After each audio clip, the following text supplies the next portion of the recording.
Hello everyone and welcome to the next lecture. आज की class में हम लोग नेक्स्ट चैप्टर पे प्रोसीड करेंगे, जो कि नेक्स्ट स्टेप भी है अकाउंटिंग का, जिसका नाम है लेजर।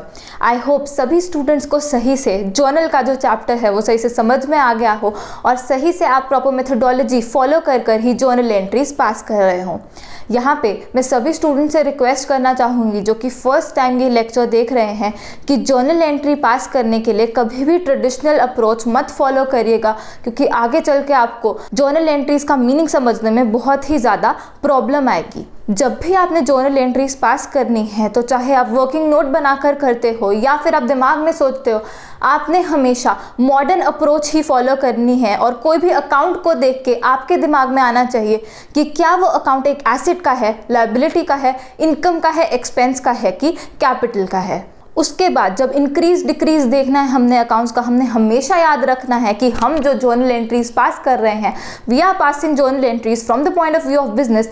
तो हमारे बिजनेस के ऊपर क्या इफेक्ट पड़ रहा है, क्या चीज़ इंक्रीज हो रही है, क्या चीज़ डिक्रीज हो रही है, उसको ध्यान में रखते हुए और साथ ही में बिजनेस एंटिटी कॉन्सेप्ट को ध्यान में रखते हुए कि हमने बिजनेस के पॉइंट ऑफ व्यू से जर्नल एंट्रीज पास करनी है, ना कि ओनर के पॉइंट ऑफ व्यू से। चाहे उस ओनर का ही है वो बिजनेस, पर फिर भी हम बिजनेस ट्रांजैक्शंस और ओनर की अपनी पर्सनल ट्रांजैक्शंस उनको डिफरेंशिएट करेंगे। तो इसी के साथ हम लोग अब ये लेजर का टॉपिक जो है वो स्टार्ट करेंगे। तो अब याद करो जर्नल में हम लोग क्या कर आ रहे थे, ट्रांजैक्शंस को रिकॉर्ड कर रहे थे इन अ क्रोनोलॉजिकल ऑर्डर। मतलब कि जैसे जैसे वो ट्रांजैक्शंस हो रही थी वैसे वैसे ही हम उन ट्रांजैक्शंस को रिकॉर्ड कर रहे थे। कुछ अकाउंट्स डेबिट हो रहे थे और कुछ अकाउंट्स क्रेडिट हो रहे थे, और उस प्रोसेस को हम क्या बोल रहे थे, जर्नलाइजिंग बोल रहे थे, जो कि सेकेंड स्टेप था अकाउंटिंग का। मतलब कि रिकॉर्ड कर रहे थे हम जर्नल में। अब जर्नल में जब हम उसको रिकॉर्ड कर रहे हैं तो क्या हमें पता चल रहा है एक पर्टिकुलर अकाउंट का बैलेंस किसी दिन में क्या है? नहीं, बिल्कुल भी हमें यह चीज पता नहीं चल रही, क्योंकि सारे जो ट्रांजैक्शंस है उनको हमने रिकॉर्ड किया हुआ है, पर एक प्रॉपर क्लासिफिकेशन नहीं करी हुई हमने कि एक पर्टिकुलर अकाउंट का बैलेंस एक पर्टिकुलर डे पे क्या है। जैसे कि जर्नल एंट्रीज में क्या होता है, हमारा कैश बढ़ता है। कैसे बढ़ता है? हम सेल करते हैं तो कैश बढ़ता है, डेटर हमें पैसे देता है तो भी कैश बढ़ता है, और भी कितनी चीज़ें हैं। कोई इनकम हम कमाते हैं तो भी हमारा कैश बढ़ता है। ऐसे ही कैश हमारा कम भी होता है, कोई एक्सपेंसेस हम पे कर रहे हैं, कोई क्रेडिटर को पेमेंट कर रहे हैं तो उससे हमारा कैश कम भी हो रहा है। अब कैश इंक्रीज भी कर रहा है, कैश डिक्रीज भी कर रहा है। जब कैश इंक्रीज कर रहा है हम उसको डेबिट कर रहे हैं, जब कैश डिक्रीज कर रहा है हम उसको क्रेडिट करते होते हैं। अब एक जगह पे हमें इसका बैलेंस चाहिए कि टोटल एक पर्टिकुलर दिन पे हमारे पास कैश में कितना पैसा पड़ा है, कितना कैश पड़ा है हमारे बिजनेस के पास। ये चीज़ को निकालने के लिए हम लोग क्या करेंगे, हम लोग लेजर बनाते हैं, जिसमें हम क्या करेंगे, अकाउंट्स बनाया करेंगे। अकाउंट्स हमें पता है कि अकाउंट क्या होता है, एक प्रॉपर समरी या फिर रिकॉर्ड एक पर्टिकुलर चीज़ से रिलेटेड, जैसे कि कैश कैसे इंक्रीज हुआ, कैसे डिक्रीज हुआ, एक ही जगह पे जब हमने उसको लिख दिया तो उसको क्या बोलेंगे, हम अकाउंट बोलेंगे। ऐसे ही कोई डेटर था, हमने उसको उधार सेल करी, डेटर का बैलेंस बढ़ गया।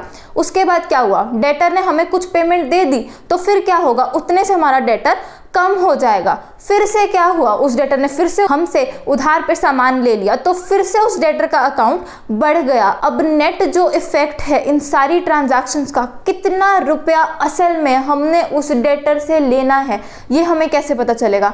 ये भी हमें कहाँ से पता चलेगा? लेजर से पता चलेगा, जहाँ पर हम अकाउंट्स को क्लासिफाई करते हैं।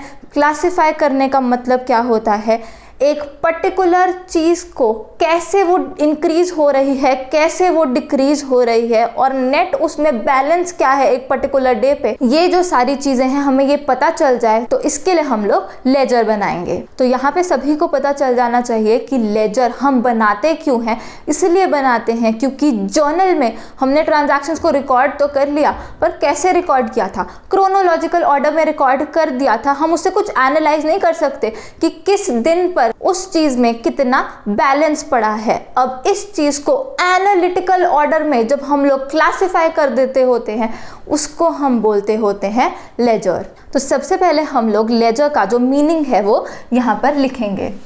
तो यहाँ पर मैंने लिखा लेजर, इसका मीनिंग लिखने लगे हैं हम लोग।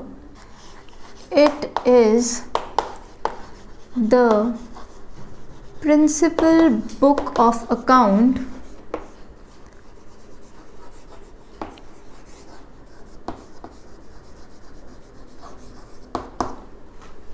which contains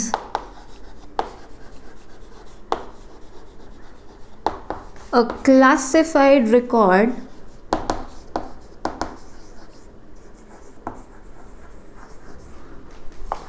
of all business transactions। अभी इसका हम लोग मीनिंग भी समझेंगे।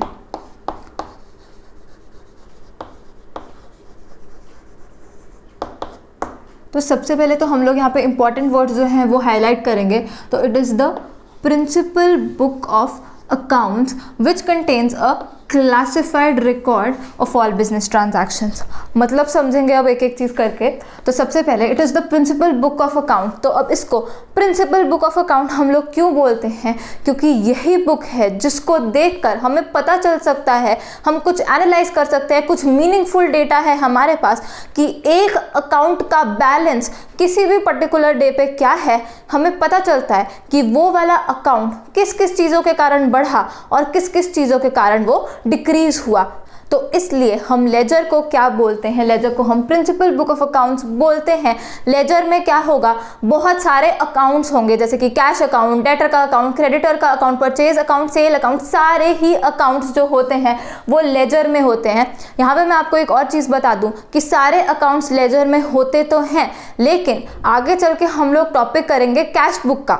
तो अगर तो हमने कैश बुक बनाई हुई है तो कैश अकाउंट लेजर में आपको नहीं मिलेगा। ऐसे ही हम एक और टॉपिक करेंगे ट्रिपल कॉलम कैश बुक। तो अब ट्रिपल कॉलम कैश बुक बनाई हुई है तो अब cash account as well as bank account दोनों ही आपको लेजर पे नहीं मिलेंगे। बाकी सभी जो अकाउंट्स होते हैं वो हमारे लेजर में मिलते होते हैं। क्यों? कैश बुक के कारण कैश अकाउंट और ट्रिपल कॉलम कैश बुक के कारण कैश अकाउंट और बैंक अकाउंट नहीं होते लेजर में, वो आगे चलकर बताऊंगी जब हम कैश बुक का टॉपिक करेंगे। पर अभी के लिए आपके लिए बस इतना जानना बहुत है। तो लेजर क्या है? लेजर एक प्रिंसिपल बुक ऑफ अकाउंट है। यहाँ पे हमें सारे अकाउंट्स दिखा करेंगे, हमें पता चलेगा कि कैसे वो अकाउंट इंक्रीज हुआ, कैसे वो अकाउंट डिक्रीज हुआ और एक पर्टिकुलर डे पे उसका बैलेंस क्या है। अब लेजर में हो गया क्या?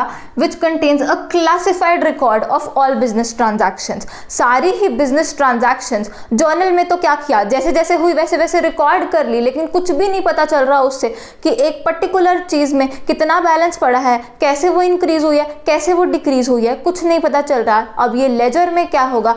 एक एक चीज़ पता चलेगी कि उस पर्टिकुलर अकाउंट को हमने क्लासिफाई कर दिया है, मतलब कि हमें पता चल रहा है कैसे वो इंक्रीज हुई, कैसे वो डिक्रीज हुई और उसका बैलेंस क्या है। तो लेजर वो बुक ऑफ अकाउंट हो गई जिसमें हमने क्या किया, उन जर्नल एंट्रीज को बेस लेके हमने उनको क्या किया, क्लासिफाई किया। जर्नल में हम लोग क्या करते हैं, जर्नलाइजिंग करते हैं या फिर रिकॉर्डिंग करते होते हैं। तो ऐसे ही लेजर में हम लोग क्या करते हैं, लेजर में हम लोग करते हैं क्लासिफाइंग, जो कि चीज़ हमें ऑलरेडी पता है। हम स्टार्टिंग के लेक्चर्स में ही सीख चुके हैं कि क्लासिफाइंग वाला जो स्टेप होता है वो कहाँ पर लगता होता है, वो लेजर में लगता होता है। तो अब इसी लेजर को हम लोग एक और चीज़ बोलते होते हैं। एक तो हम इसको बोलेंगे प्रिंसिपल बुक ऑफ अकाउंट, साथ ही में हम इसको बोलते होते हैं बुक ऑफ सेकेंडरी एंट्री। ये बताऊंगे अभी कि क्यों इसको ऐसा बोलते हैं। साथ ही में इसको और क्या बोलते हैं, बुक ऑफ फाइनल एंट्री। तो लेजर को तीन चीज़ों से हम लोग जान सकते हैं, तीन नामों से। तो पहला क्या है, प्रिंसिपल बुक ऑफ अकाउंट हम किसको बोलते हैं, लेजर को बोलते हैं। क्यों ऐसा बोलते हैं? क्योंकि मीनिंगफुल जो डेटा है हमारे पास वो लेजर से आता है, कि हमें पता चलता है कि कोई चीज़ इंक्रीज और डिक्रीज किस कारण से करी थी, क्या अमाउंट थी और एक पर्टिकुलर डे पे उसका बैलेंस क्या है। तो इसलिए तो हम इसको प्रिंसिपल बुक ऑफ अकाउंट बोलते हैं। फिर हम इसको बोलते हैं बुक ऑफ सेकेंडरी एंट्री। सबसे पहले जब ट्रांजैक्शन देखी, पहली बार उसको कहाँ पर रिकॉर्ड किया हमने रिकॉर्डिंग वाला या जर्नलाइजिंग वाला स्टेप किया था जर्नल में, जहाँ पर हमने जर्नल एंट्री पास करी थी। तो वो तो हो गई बुक ऑफ प्राइमरी एंट्री। तो अब इस लेजर के लिए बेस क्या होता है? लेजर के लिए हमेशा बेस रहेगा जर्नल। जो जर्नल एंट्रीज हमने पास करी है उन्हीं जर्नल एंट्रीज को उठाकर अभी हमने लेजर बनाना है। तो लेजर को हम बोलेंगे बुक ऑफ सेकेंडरी एंट्री, क्योंकि सेकेंड टाइम उसी एंट्री को यूज कर कर हम लेजर बनाते हैं, तो यह बुक ऑफ सेकेंडरी एंट्री। और बुक ऑफ फाइनल एंट्री हम इसको क्यों बोलते हैं? इसलिए बोलते हैं क्योंकि इसके बाद वो जर्नल एंट्री आगे यूज नहीं होने वाली।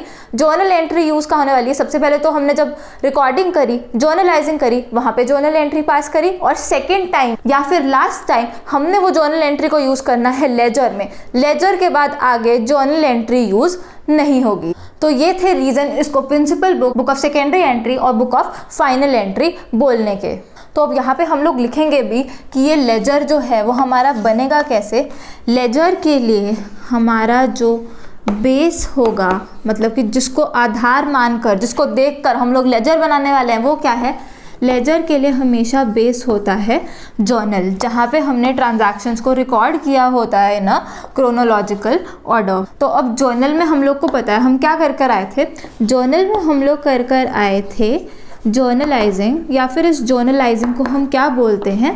रिकॉर्डिंग भी बोल लेते होते हैं कि हमने रिकॉर्ड करी है वो transaction in are books of accounts. इसी तरीके से अब लेजर में हम लोग क्या करने वाले हैं? क्लासिफाइंग तो एक ब्रॉडर टर्म हो गया, जो पूरा ही इफेक्ट हम लेजर में देने वाले हैं वो पता चलता है, लेकिन असल में हम लोग यहाँ क्या करने वाले हैं? लेजर में सबसे पहले तो हम लोग करेंगे पोस्टिंग। इसका मीनिंग मैं आपको सब एग्जाम्पल के थ्रू बताऊंगी। तो अभी के लिए हम लिखेंगे, सबसे पहले लेजर में हम लोग पोस्टिंग करते होते हैं। पोस्टिंग का मतलब क्या है? हम ट्रांसफर कर रहे हैं उन जर्नल एंट्रीज का इफेक्ट उस पर्टिकुलर अकाउंट में। अभी बताऊंगी कैसे करते हैं, पर अभी के लिए हम इसको लिख रहे हैं कि हम लोग सबसे पहले पोस्टिंग करते होते हैं लेजर में। पोस्टिंग जब हमने कर ली लेजर में, उसके बाद हम लोग क्या करेंगे? हम करेंगे कास्टिंग।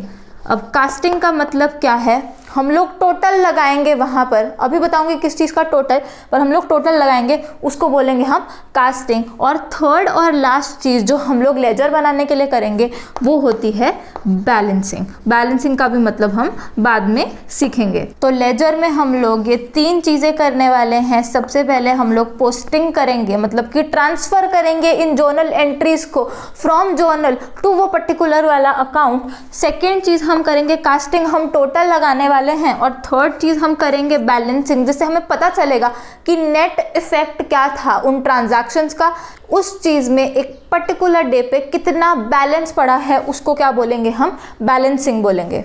अच्छा, अब इतना समझने के बाद हम लोग क्या करेंगे? हम लोग सीधा फॉर्मेट सीखेंगे किसका?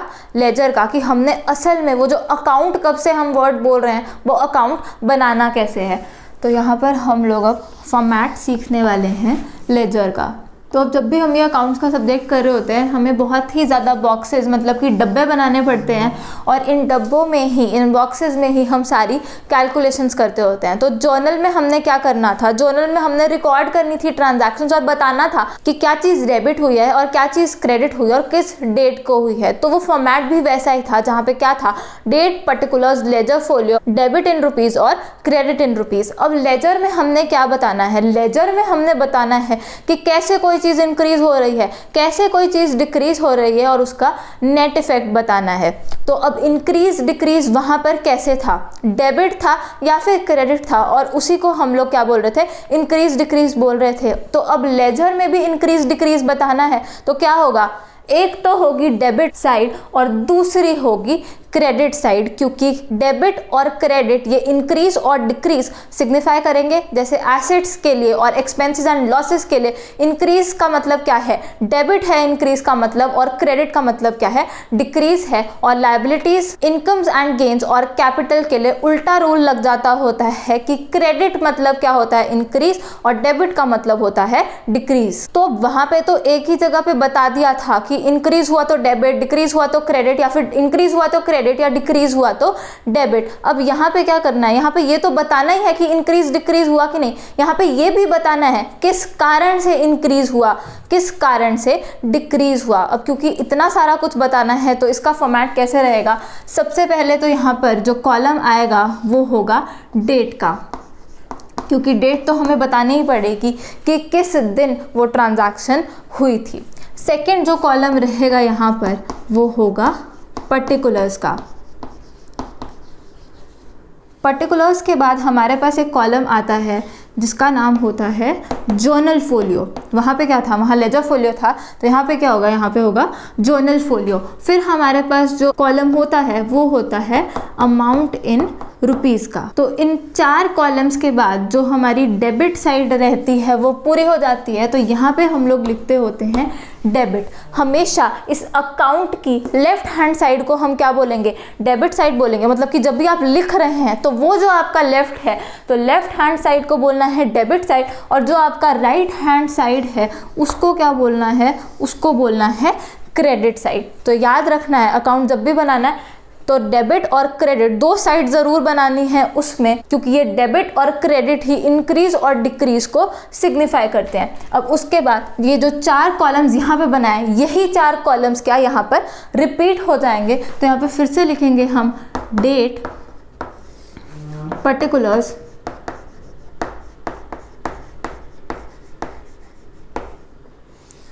जर्नल फोलियो और अमाउंट इन रुपीज़। साथ ही में सबसे ऊपर हम लोग क्या करते हैं, उस पर्टिकुलर अकाउंट का नाम लिख देते हैं। तो यहाँ पे मैं बस लिख रही हूँ नेम ऑफ अकाउंट। तो जो भी अकाउंट हम यहाँ पर बनाएंगे, जैसे कि कैश अकाउंट बनाया तो यहाँ कैश अकाउंट लिख देंगे, डेटर का अकाउंट बनाया तो उस पर्टिकुलर डेटर का नाम लिखेंगे हम यहाँ पर।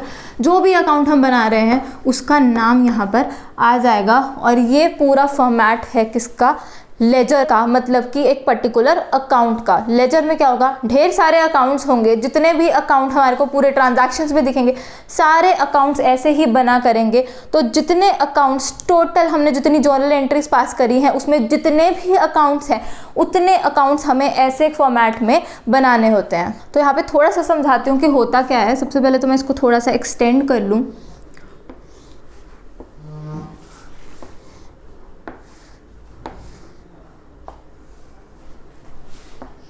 तो ऐसे करके पहले तो एक अकाउंट बनेगा। तो अब इन कॉलम्स का हम लोग मतलब समझेंगे।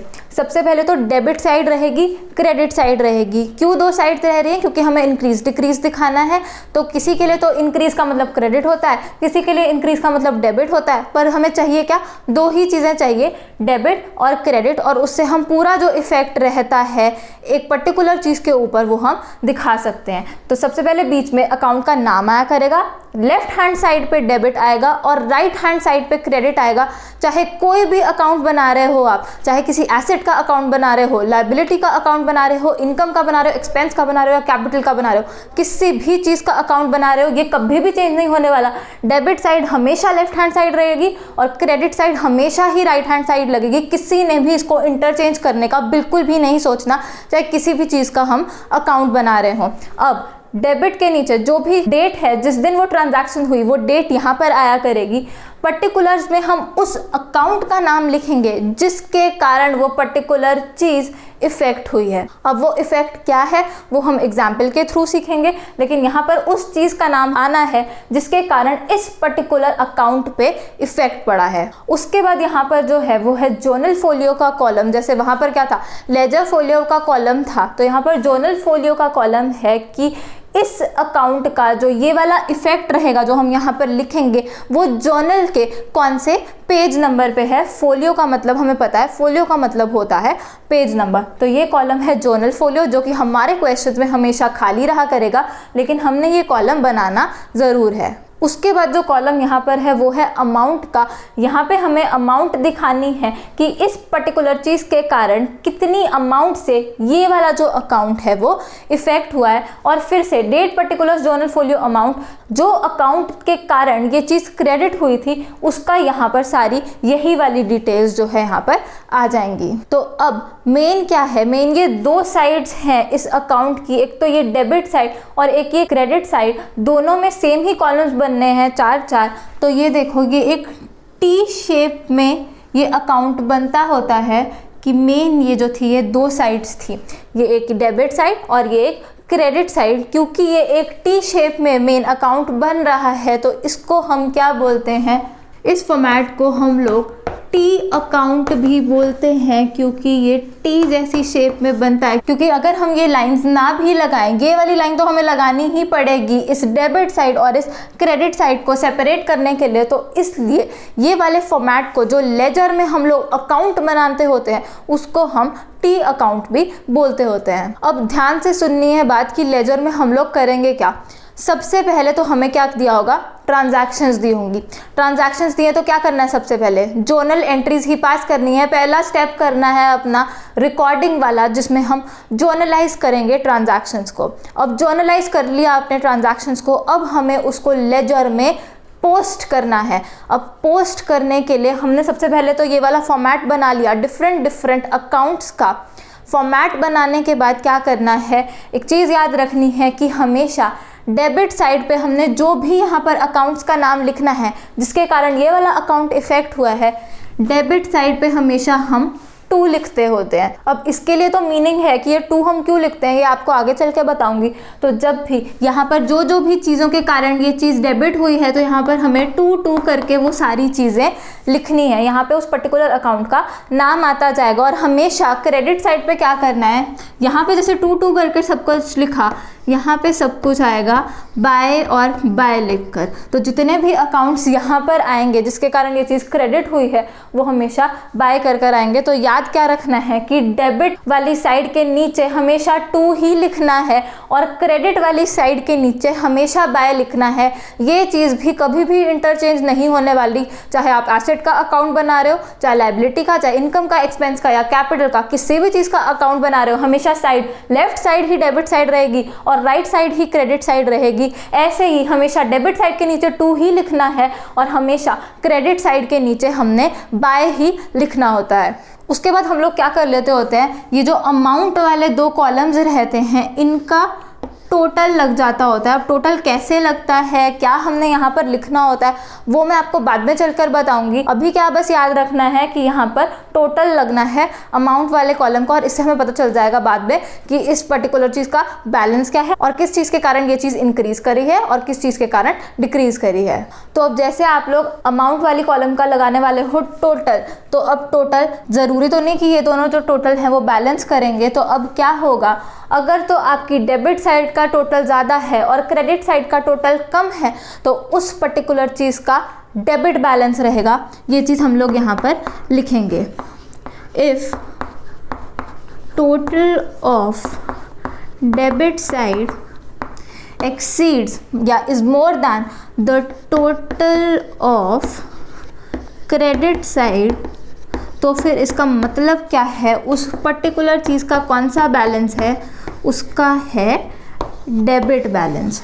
और ऐसे ही अगर उल्टा हो गया कि टोटल ऑफ क्रेडिट साइड वो एक्सीड कर गया, it is more then total of debit side, तो क्या होगा, तो उस पर्टिकुलर चीज़ का क्रेडिट बैलेंस होगा। ये भी बस हम नोट कर रहे हैं, अभी हम अच्छे से एग्जाम्पल के थ्रू समझेंगे इसका मीनिंग क्या होता है और हर एक चीज़ आपको अच्छे से समझ में आ जाएगी। ध्यान में सिर्फ वही चीज़ें रखनी है जो मैं आपको बता रही हूँ कि कभी भी डेबिट और क्रेडिट साइड को कोई इंटरचेंज नहीं करेगा। ये साइड्स परमानेंट है कि लेफ्ट साइड डेबिट साइड रहेगी, राइट साइड ही क्रेडिट साइड रहेगी। और डेबिट साइड के नीचे हमेशा 2 लिखोगे और क्रेडिट साइड के नीचे हमेशा बाय लिखोगे। साथ ही में अगर ये डेबिट साइड का टोटल इस क्रेडिट साइड के टोटल से ज़्यादा हुआ तो मतलब क्या है, उसका डेबिट बैलेंस है। और अगर क्रेडिट साइड का टोटल ज़्यादा हुआ डेबिट साइड के टोटल से तो उसका मतलब क्या है, उसका क्रेडिट बैलेंस है। अब इतना पता चलने के बाद मैं एक चीज़ आपको यहाँ पर लिखवा रही हूँ जो आगे चल के नेक्स्ट लेक्चर में हम लोग क्वेश्चन में सीखेंगे कि उसको अप्लाई कैसे करना है। पर ये जो वर्ड्स मैं आपको बता रही हूँ ये वर्ड्स आपने अच्छे से याद कर लेने हैं। अगर आपने ये वर्ड्स अच्छे से याद कर लिए, आप लेजर में कभी भी पोस्टिंग करते वक्त गलती कर ही नहीं सकते, प्रोवाइडेड आपका ध्यान पूरी तरीके से उस क्वेश्चन में लगा हुआ है। तो वर्ड्स क्या हैं जो हमें यहाँ पर याद करने हैं, मैं यहाँ पर लिख रही हूँ इम्पॉर्टेंट। हमें हमेशा याद रखना है, इसको हम बॉक्स में डालेंगे। जब भी हम लेजर बना रहे हैं, मतलब कि हम अकाउंट्स बना रहे हैं, उनमें हमने पोस्टिंग करनी है, तो पोस्टिंग करने के लिए वर्ड्स याद रखने हैं। इन डेबिट टू क्रेडिट और साथ ही में इन क्रेडिट बाय डेबिट। इसका मतलब तो मैं ऐसे बिल्कुल भी आपको समझा नहीं सकती, इसके लिए हम एग्जाम्पल लेंगे नेक्स्ट लेक्चर में। लेकिन याद आपने क्या करना है, इन डेबिट टू क्रेडिट और इन क्रेडिट बाय डेबिट। अभी क्योंकि टू और बाय हम लोग यूज़ करने वाले हैं ये अकाउंट्स बनाने के लिए, तो ये टू और बाय सही से यूज़ करने के लिए हमने याद रखना है इन डेबिट टू क्रेडिट और इन क्रेडिट बाय डेबिट। अगर आपने ये वर्ड्स याद कर लिए तो आपको पोस्टिंग करने में बिल्कुल भी प्रॉब्लम नहीं आएगी। तो ये था पूरा कॉन्सेप्ट लेजर का। अब अच्छे से तो ये तभी समझ में आएगा जब असल में इसमें नंबर्स इन्वॉल्व हो जाएंगे। तो नेक्स्ट लेक्चर में हम लोग सीखते हैं कि असल में इन अकाउंट्स को हमने कैसे बनाना है। याद क्या रखोगे आप लोग कि डेबिट साइड और credit side, left hand side debit side के नीचे हमेशा टू आना है, right hand side credit side और उसके नीचे हमेशा बाय आना है। साथ ही में क्या याद रखना है, इन डेबिट टू क्रेडिट और इन क्रेडिट बाय डेबिट। अब हम लोग मिलते हैं नेक्स्ट लेक्चर में जहाँ पे हम लोग सीखेंगे कि इन जर्नल एंट्रीज को यूज़ करके हमने पोस्टिंग वाला स्टेप कैसे करना है और कैसे हमने ये जो अकाउंट्स है वो सही से बनाने हैं। याद क्या रखना है, इन डेबिट टू क्रेडिट और इन क्रेडिट बाय डेबिट। तो इसी के साथ जो ये वाला लेक्चर है यहाँ पे ख़त्म होता है। आई होप सभी को मज़ा आ रहा हो ये सब्जेक्ट पढ़ने में। ये सब्जेक्ट बिल्कुल भी मुश्किल नहीं है, बस कॉन्सेप्ट है जो आपको अच्छे से समझ में आ जाना चाहिए। अगर आपको कॉन्सेप्ट सही से पता है तो ये सब्जेक्ट पक्का से आपका फेवरेट होगा, क्योंकि बच्चे गलती कहाँ पर कर जाते हैं, वो मार्क्स के लिए ही पढ़ते हैं। तो उनका ध्यान क्या रहता है, हमें ज़्यादा से ज़्यादा क्वेश्चन सॉल्व करने हैं, तो क्वेश्चन ही सॉल्व करते रह जाते हैं। ये पता ही नहीं होता कि असल में चीज़ें हैं क्या, चीज़ों का मतलब पता नहीं है, कॉन्सेप्ट कुछ भी नहीं पता, सम पे सम सॉल्व करी जा रहे हैं, न्यूमेरिकल क्वेश्चंस हम सॉल्व कर रहे हैं। तो उससे क्या होगा, मार्क्स तो आप शायद ले आओगे पर आपकी जो एनालिटिकल स्किल्स हैं वो सही से नहीं ग्रो करेंगी। तो अपनी एनालिटिकल स्किल्स को ग्रो करने के लिए और अच्छे से एक टॉपिक को समझने के लिए हमें सबसे पहले उसका मीनिंग सही से समझना चाहिए कि वो चीज़ है क्या, उसका मतलब क्या है, उससे क्या इफ़ेक्ट पड़ता है, क्यों कोई चीज़ वैसी है जैसे वो दी हुई है। हमें इस चीज़ का सबका मतलब पता होना चाहिए, तो ही तो हम उस चीज़ को सही से रिटेन भी कर पाएंगे। तो वही चीज़ हम अपनी क्लासेस में फोकस करने वाले हैं कि हर चीज़ का हमें मीनिंग बिल्कुल अच्छे से पता हो, साथ ही में हमें मेथोडोलॉजी भी पता हो कि कैसे कोई क्वेश्चन हमें सॉल्व करना है। साथ ही में मेरी सभी से रिक्वेस्ट है कि जो समरी लेक्चर्स है उनको बार बार देखते रहिए, ताकि आपके जो पिछले टॉपिक्स हैं वो सही से रिकैपिचुलेट होते रहें और आगे के टॉपिक्स से आप उनको अच्छे से लिंक कर पाओ। So this is it for this lecture. Do share this video. I'll see you in the next lecture. Keep smiling and keep learning. Bye bye.